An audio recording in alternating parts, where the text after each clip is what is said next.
December 18th, 1944, Bastogne, Belgium. The floor of the church was covered with wounded men wrapped in curtains and bedspreads pulled from abandoned houses. Private Vincent Speranza knelt beside his best friend, Joe Willis, who lay among dozens of other paratroopers bleeding onto the cold stone floor. "How you doing, Joe?" Vincent asked, trying to keep his voice steady. Joe didn't look up.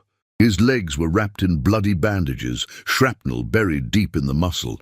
"Nothing, just a couple pieces of shrapnel in the legs. I'll be out of here tomorrow." "Tomorrow?" Vincent forced a smile. "That's great, Joe. We need you back." But Vincent didn't believe it. Joe's face was grey, his breathing shallow. The church had no medicine, no morphine, no proper bandages.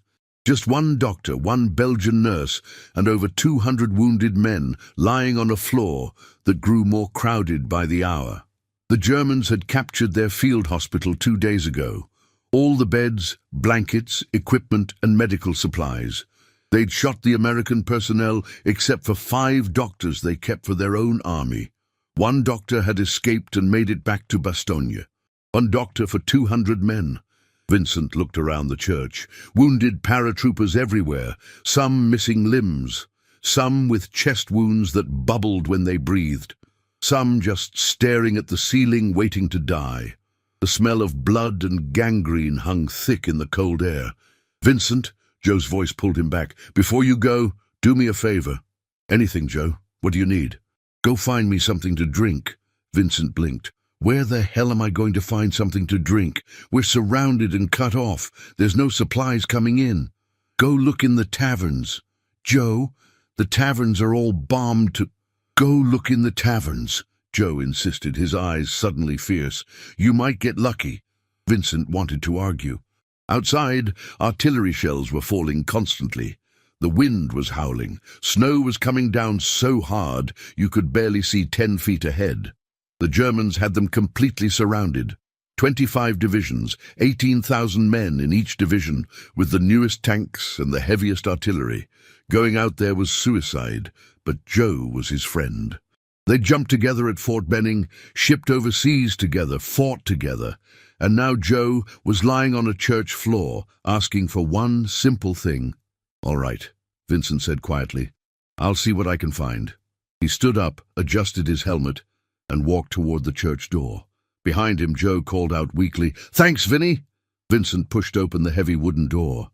The wind hit him like a fist, and somewhere in the distance he heard the whistle of incoming artillery. He stepped out into the snow. For a friend, you did crazy things, even in the middle of hell.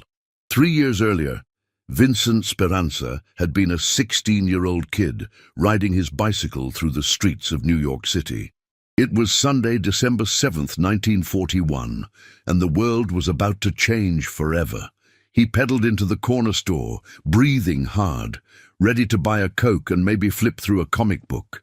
But when he walked through the door, everything was silent. A dozen people stood frozen around the radio on the counter. "Hey!" Vincent said cheerfully. "Shut up!" someone hissed. "President Roosevelt is speaking." Vincent froze. The radio crackled with static, and then he heard it. Roosevelt's voice, grave and measured, talking about Japan and Pearl Harbor, and a date that would live in infamy. Vincent didn't wait to hear more. He jumped back on his bicycle and pedaled home as fast as his legs could pump. He burst through the front door, nearly knocking over a chair. "Papa, Papa, turn on the radio, quick!" His father, a stocky Italian immigrant with calloused hands from years of factory work, looked up from his newspaper. "Vincenzo, what?"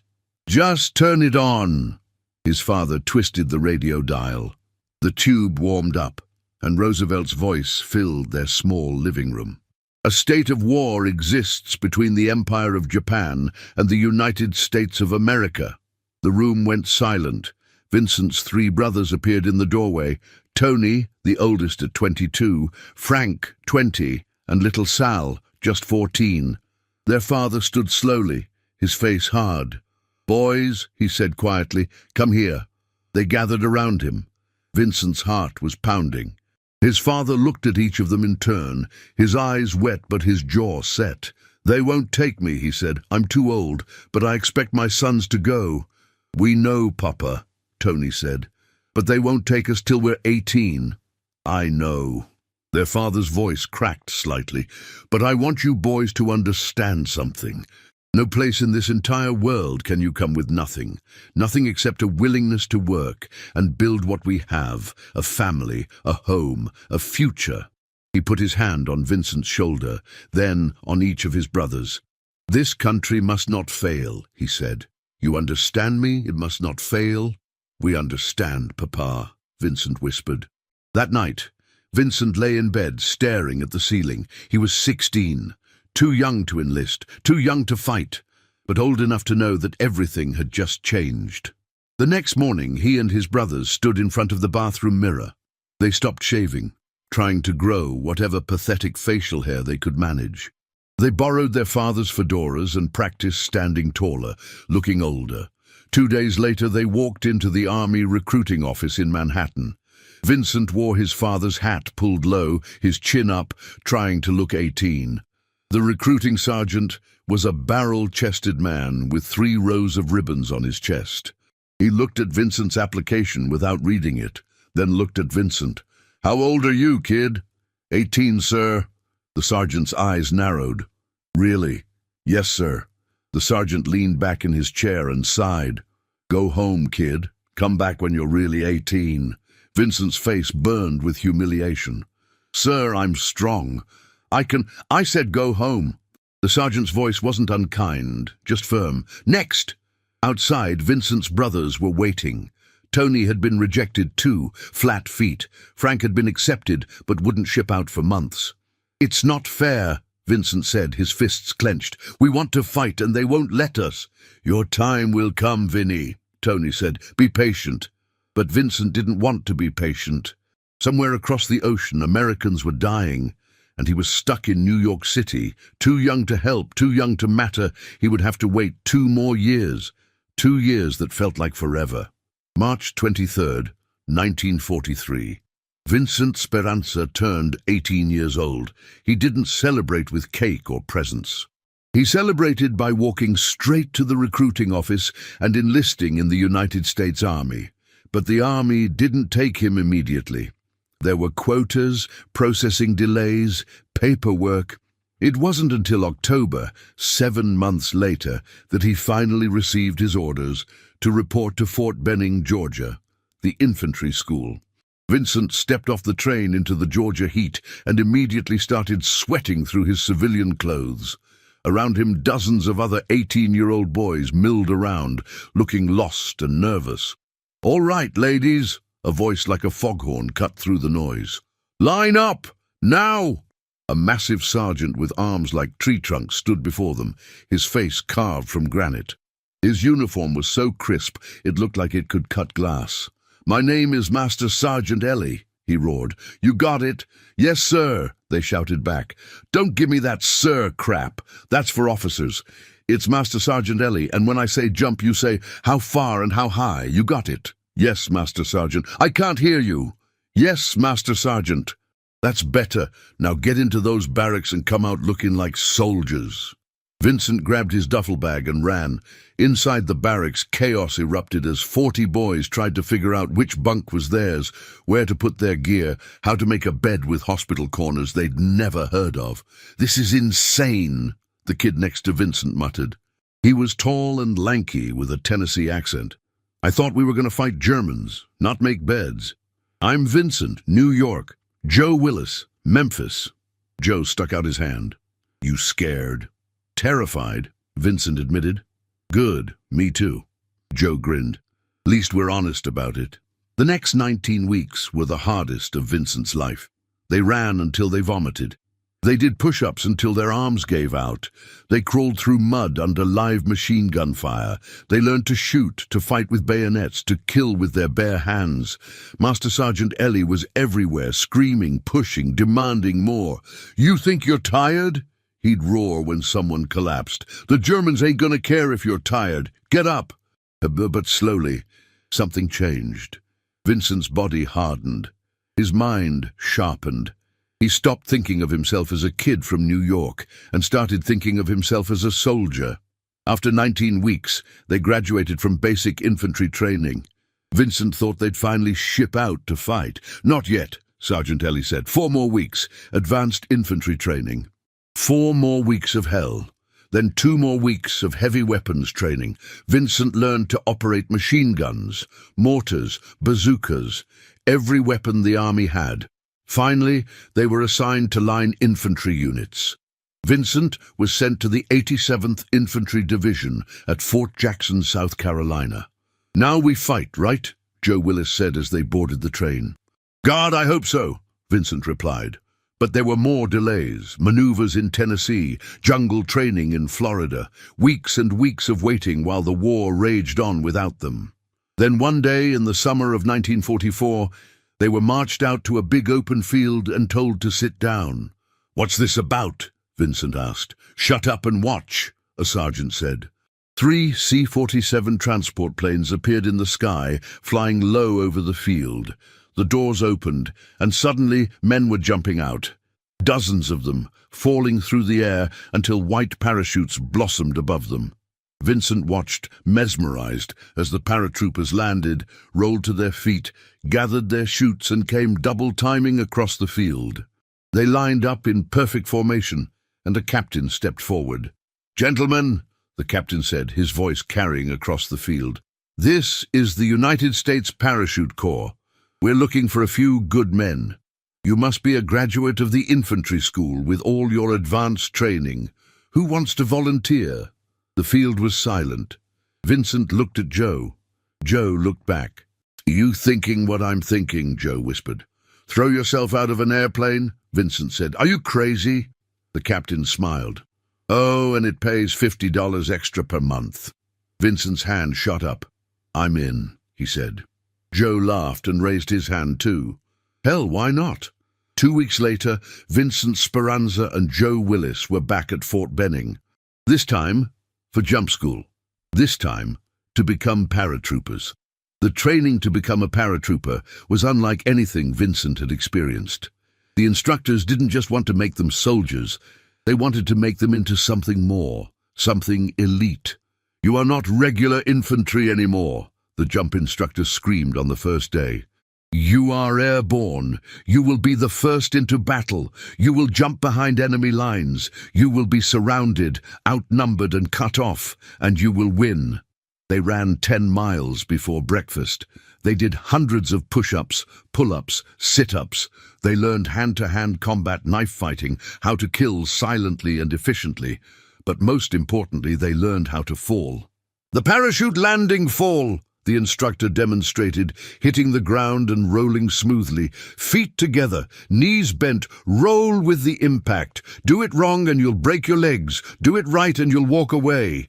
They practiced PLFs until Vincent could do them in his sleep. They jumped off platforms, off towers, off moving trucks, always rolling, always absorbing the impact. But the real test came on Friday of the first week, parachute packing. "Pay attention," the instructor barked. "You are going to pack your own parachute for your first jump. If you do it wrong, you die. Simple as that." Vincent had never been more focused in his life. Every fold had to be perfect. Every line had to be straight. Every connection had to be secure. He checked and rechecked and checked again. When he finished, the instructor inspected it and nodded. "Good. This is the chute you'll jump on Monday." That weekend was the longest of Vincent's life. He lay in his bunk staring at the ceiling, thinking about that parachute. Did I fold it right? Did I miss something? What if it doesn't open? "You're going to drive yourself crazy," Joe said from the next bunk. "What if I screwed it up? Then you'll have about 10 seconds to think about it before you hit the ground." Joe laughed. "Stop worrying. You did it right." Monday morning came too fast. They loaded onto the C-47, 40 nervous paratroopers trying to look confident. The plane's engines roared to life and they taxied down the runway. "Smoking lamp is lit," the jumpmaster announced. Vincent didn't smoke. He'd never smoked in his life. But when someone offered him a cigarette, he took it. Maybe it would calm his nerves. He lit it, inhaled, and immediately started coughing and choking. His eyes watered. His throat burned. First time. The guy next to him laughed. Vincent couldn't answer. He was too busy trying not to vomit. "Stand up!" the jumpmaster shouted. The coughing stopped. Every nerve in Vincent's body went electric. "Hook up!" Vincent clipped his static line to the cable running down the center of the plane. His hands were shaking. "Stand in the door!" The first man moved to the open door. Wind roared into the plane. Vincent was number 3. He could see the ground far below, could see the drop zone, could see how impossibly far down it was. His father's voice echoed in his head. "Don't do anything to make me hang my head in shame." "Go! Go! Go!" The first man jumped. The second man jumped. Now Vincent was in the door, the wind tearing at his uniform, the ground spinning below. "Go!" Vincent jumped. For one terrible moment, there was nothing. No plane, no static line, nothing but air and the sickening sensation of falling. His stomach lurched into his throat. He couldn't breathe. He couldn't think. Then the static line pulled tight. The parachute deployed with a crack like a gunshot. The harness jerked hard against his shoulders and groin, and suddenly he was floating. Vincent looked up. The white canopy was fully deployed, perfect and beautiful against the blue sky. The terror vanished, replaced by something he'd never felt before, pure, absolute joy. "I did it," he whispered. "I'm flying." The ground rushed up faster than he expected. Vincent bent his knees, kept his feet together, and when he hit, he rolled perfectly, just like they'd taught him. He lay on his back, staring up at his parachute, and started laughing. He couldn't help it. He'd just thrown himself out of an airplane and survived. "On your feet, paratrooper!" an instructor yelled. "4 more to go!" Vincent scrambled up, gathered his chute, and jogged back to the assembly area. Joe was already there, grinning like an idiot. "That was incredible!" Joe shouted. "That was terrifying!" Vincent shouted back. "Same thing!" They completed all 5 jumps, including the night jump that came down faster and harder than any of the day jumps. 2 men in their class died on that night jump, mistaking a concrete highway for a river in the moonlight. But Vincent made it. Joe made it. And on graduation day, they stood at attention while an officer pinned silver wings onto their chests. "You are now qualified paratroopers," the officer said. "You have earned the right to wear these wings and to blouse your pants over your boots. You are the elite. You are airborne." Vincent looked down at the wings on his chest and felt 10 feet tall. 1 week later, they shipped out to Europe. The war was waiting. December 16th, 1944, Camp Mourmelon, France. The 101st Airborne Division was supposed to be resting, recovering from the disaster in Holland, where they'd lost 3,000 men in Operation Market Garden. Vincent and Joe were in the barracks playing cards when the door burst open. "Drop your cocks and grab your socks," Sergeant Morrison roared. "We're moving out, now!" "What? Where?" someone shouted. "Bastogne! The Germans just hit our lines with 25 divisions. Get your gear." Chaos erupted. Men scrambled for equipment, but most of it was still in Holland, lost, destroyed, or captured. Vincent grabbed his rifle and his trench knife. That was all he had. "Sarge, I don't have a helmet," someone yelled. "I don't have a machine gun," Vincent shouted. "Make a list," Morrison barked. "We'll stop and get what you need along the way." They believed him. They actually believed they'd stop for supplies. They loaded onto trucks at 4 in the morning, packed in so tight they could barely move. The convoy rolled north through the freezing December night, and they never stopped, not once. "I gotta piss," someone shouted. "Piss off the side." Men tried to urinate over the side of the moving truck. The wind blew it back onto everyone else. Curses filled the air. Fists flew.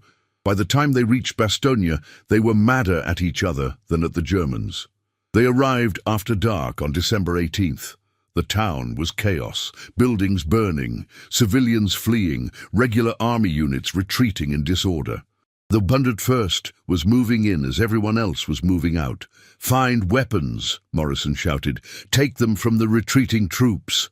Vincent saw a soldier stumbling past, his eyes vacant with shock. "Hey, you're going the wrong way. Let me help you with that rifle." He took the M1 right off the man's shoulder. Joe grabbed a carbine from another soldier. Slowly, they armed themselves with whatever they could scavenge, but they had no winter clothing, just summer jackets and cotton pants. The temperature was below freezing, snow was falling, and they were already shivering uncontrollably. "Where's the enemy?" Vincent asked. "Out there," Morrison pointed vaguely north. "Somewhere, in force. That's all we know." The 501st Regiment, Vincent's unit, was the first out of town. They moved through the darkness into positions north of Bastogne, and all night they dug foxholes in frozen ground that fought back with every swing of the shovel. By dawn, Vincent and Joe had managed to scrape out a shallow hole barely deep enough to lie in. They were exhausted, freezing, and terrified. "This is bad, Vinny," Joe whispered. "Real bad." "I know. You scared?" Vincent thought about lying, but what was the point? "Yeah. You?" "Terrified." The fog that morning was so thick they couldn't see 10 feet. But as the sun rose, it began to lift, slowly like a curtain rising on a stage, and what Vincent saw made his blood run cold. Across an open, snow-covered field, German tanks were lined up, dozens of them, their 80 TP guns swinging toward the American positions. Behind the tanks, German infantry in winter white camouflage waited in perfect formation. "Jesus Christ," someone whispered. The German artillery opened up. The world exploded. Vincent pressed his face into the frozen dirt at the bottom of his pathetic foxhole and prayed harder than he'd ever prayed in his life. The Battle of Bastogne had begun, and Private Vincent Speranza was right in the middle of it. The German artillery barrage lasted 30 minutes. When it finally stopped, Vincent's ears were ringing so badly he could barely hear. He lifted his head cautiously and looked across the field. The fog had lifted completely now. Through the drifting smoke, he could see them clearly. German tanks grinding forward, their treads chewing up the snow. Behind them, waves of infantry advanced in disciplined lines. "Here they come!" Lieutenant Hale screamed. "Hold your fire! Wait for my command!" Vincent's hands shook as he gripped his scavenged M1 rifle. Beside him, Joe had set up behind a tree with his carbine.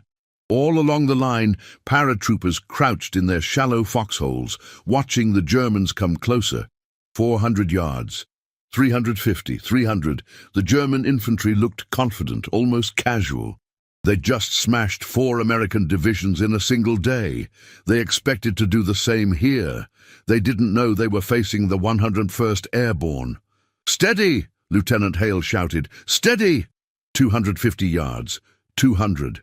Vincent could see their faces now. Young faces, old faces, scared faces, eager faces, men just like him, following orders, fighting for their country. 150 yards. "Now!" Hale screamed. "Now! Now! Now!" Every weapon on the line opened up at once. Machine guns, rifles, bars, a wall of lead tore into the advancing Germans. Men fell by the dozens, tumbling into the snow, their white camouflage turning red.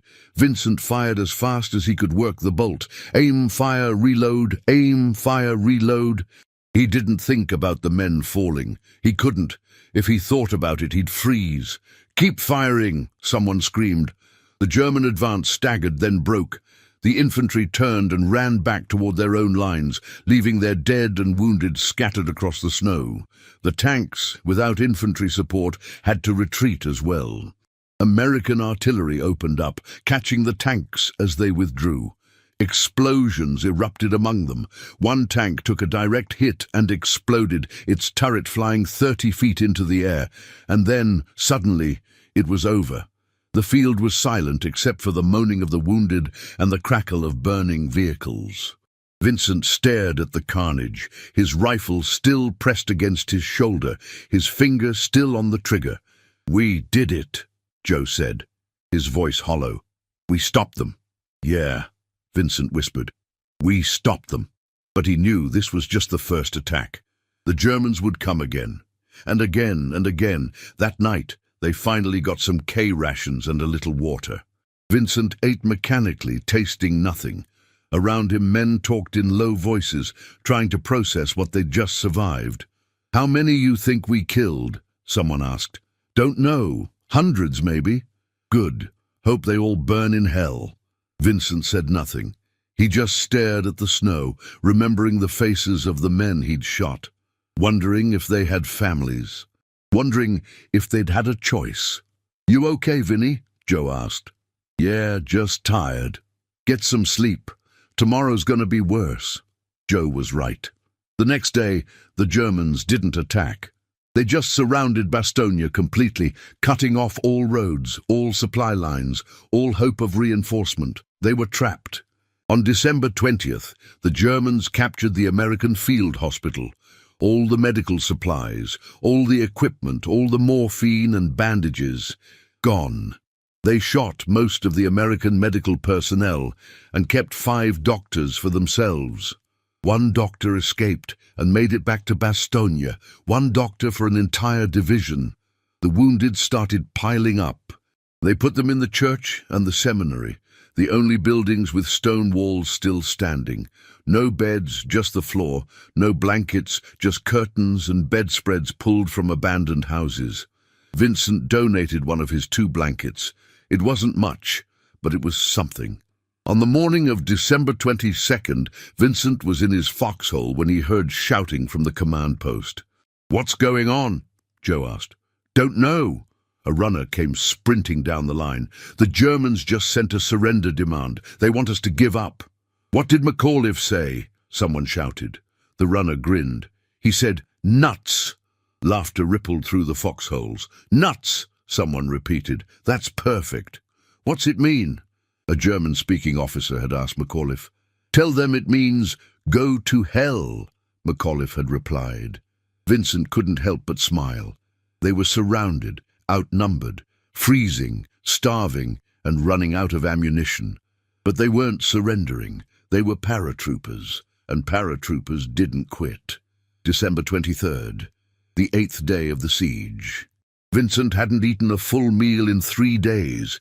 His feet were numb from the cold. His hands were so frozen he could barely pull the trigger on his rifle. But he was alive. That was more than a lot of men could say. The Germans attacked again that morning, a probing assault on the eastern perimeter. Vincent's unit wasn't involved, but they could hear the fighting, could see the smoke rising over the trees. "How much longer can we hold?" someone asked. "As long as we have to," Sergeant Morrison said. "Patton's coming. Third Army's pushing north to break through to us." "When?" "Soon." But soon felt like forever when you were freezing and starving. That afternoon, Vincent was rotating back to town for a few hours of rest when he saw Joe being carried on a stretcher toward the church. "Joe!" Vincent ran over. "What happened?" "Shrapnel," Joe said through gritted teeth. His legs were wrapped in bloody bandages.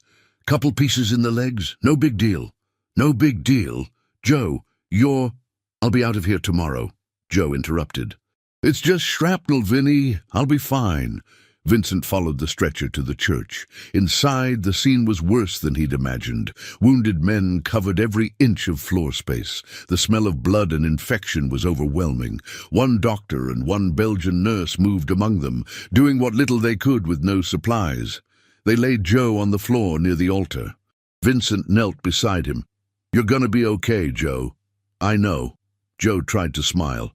"Listen, before you go back out there, do me a favor. Anything. Go find me something to drink." Vincent stared at him. "What? Joe? Where am I supposed to—" "The taverns," Joe said. "Go check the taverns. You might get lucky." "Joe, the taverns are all bombed to hell." "There's nothing—" "Just try," Joe said, his voice weak. "Please, Vinny, I'm so thirsty." Vincent looked at his friend lying on the cold floor, his legs torn up, his face grey with pain. Outside, artillery was falling. The wind was howling, snow was coming down in sheets. Going out there was insane, but Joe was asking. "All right," Vincent said, "I'll see what I can find." He stood up and walked toward the door. Around him, other wounded men were watching. "Hey, if you find anything, bring some back for us too," someone called out. "Yeah, we're dying of thirst here." Vincent pushed open the church door and stepped out into the blizzard. The cold hit him like a wall. Snow stung his face. Artillery rumbled in the distance. He started walking down the street, looking for a tavern. Any tavern. The first one he found was completely destroyed, just rubble and broken glass. Nothing. He kept walking, slipping on the ice, his teeth chattering. The second tavern was in slightly better shape. The walls were still standing, though the roof had collapsed on one side. Vincent pushed through the broken door. Inside, it was dark and freezing. Broken bottles littered the floor. Tables were overturned. But in the back, he could see the bar still standing. He walked over and looked at the beer taps. They were covered in dust and debris. He reached out and pulled one of the handles. Nothing. He tried another. Nothing. He tried the third tap, not expecting anything. Beer poured out. Vincent stared at it, not quite believing. The tap was still connected to a keg in the basement, and somehow, miraculously, it still worked. He looked around for a bottle, a jug, anything to carry the beer in.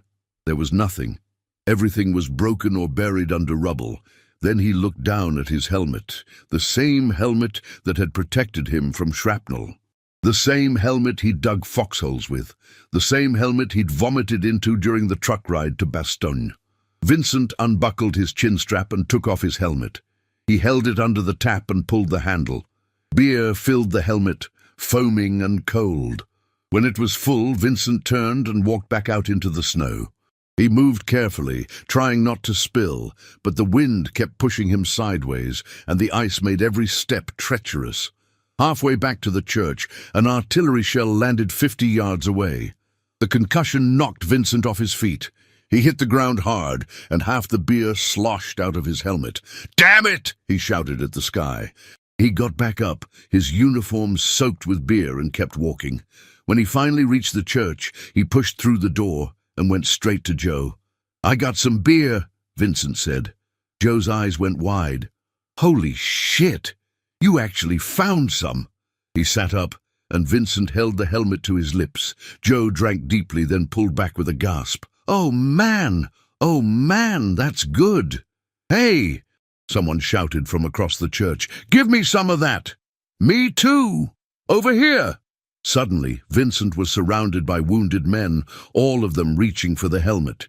He moved from man to man, giving each one a mouthful of beer. They drank like it was the finest champagne in the world. "More," Joe said when the helmet was empty. "Go get more."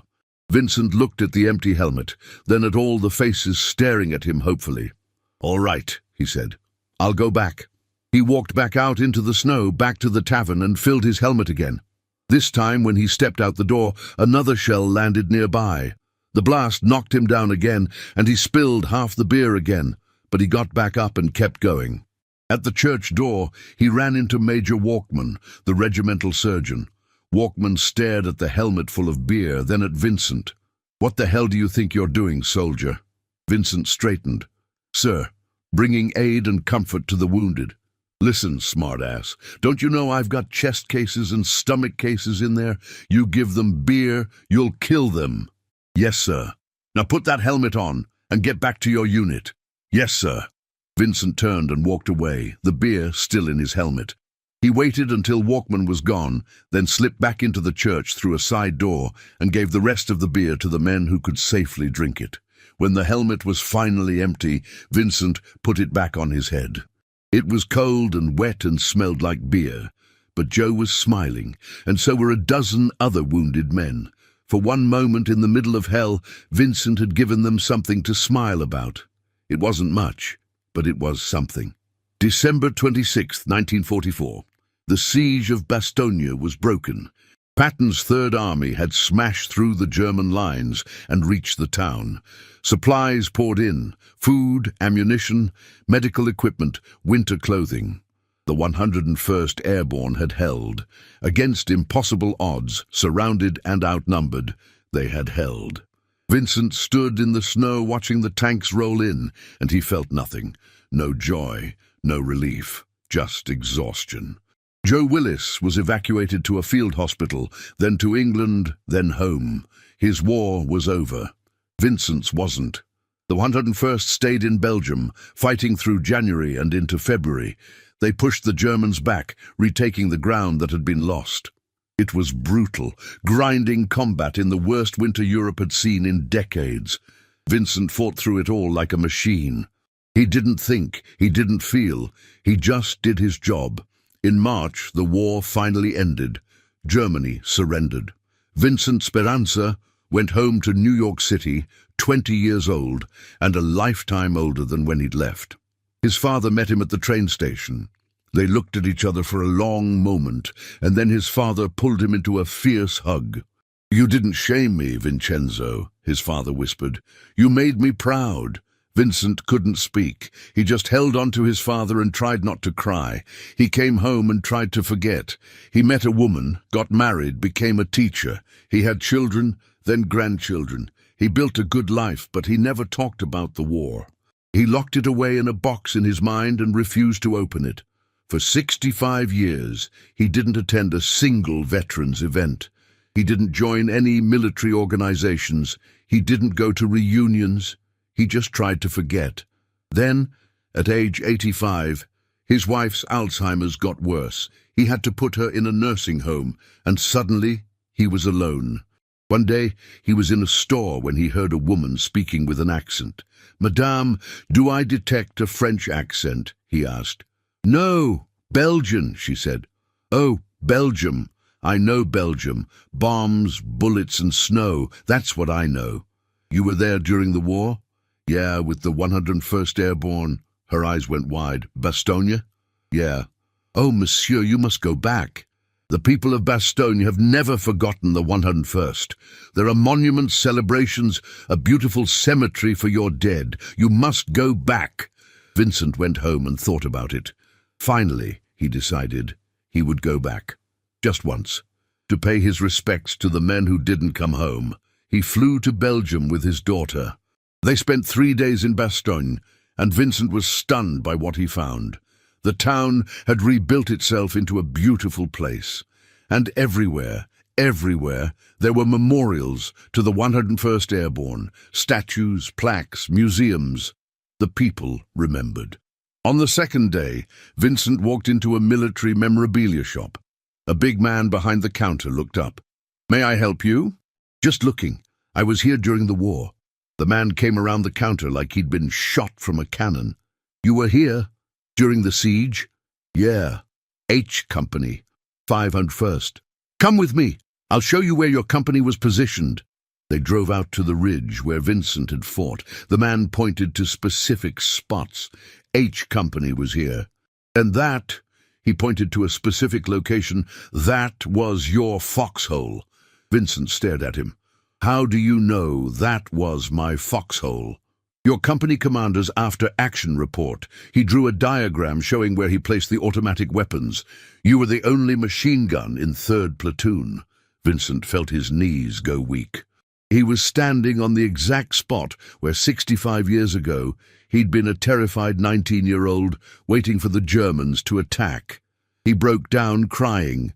Later at lunch, Vincent ordered wine for everyone.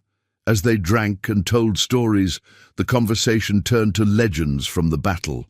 "There's a story," the Belgian man said, "about an American soldier who brought beer to the wounded in a helmet. But nobody believes it's true. It's just a myth." Vincent looked up. "It's true. I did it." The man's jaw dropped. "You? You're the one?" "Yeah. Wait here." He came back with 4 bottles of beer and 4 small ceramic bowls shaped like American helmets. "This is Airborne beer," he said. "A Belgian brewer created it 20 years ago to honor the mythical GI with the helmet of beer. Nobody thought he was real." Vincent stared at the bottles. On the label was a drawing of a paratrooper holding a helmet full of beer. "I'm real," he whispered. When he got home, the story went viral. Newspapers, TV, internet, everyone wanted to hear about the helmet of beer. Vincent became famous for something he'd done in 30 minutes, 65 years ago. He started getting invitations to speak at military bases, veteran events, schools, At age 89, he wrote a book. Today, at 95, Vincent Speranza travels to Europe 3 times a year. He speaks to soldiers, tells his story, and reminds people what his generation fought for. "I'm not a hero," he always says. "The heroes are the ones who didn't come home. I'm just a guy who got lucky." But to the people of Bastogne, he's a legend. The paratrooper with the helmet of beer.